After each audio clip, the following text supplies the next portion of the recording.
tanwin, ada huruf waw. Kita tengok kat sini ada tanwin. Tanwin ni sama dengan nun.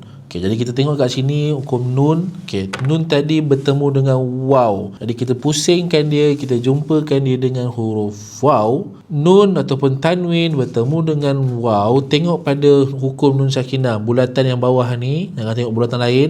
Warnanya adalah warna purple, warna ungu. Rujuk balik dekat jari nun, apa yang warna ungu adalah idgham bi gunnah.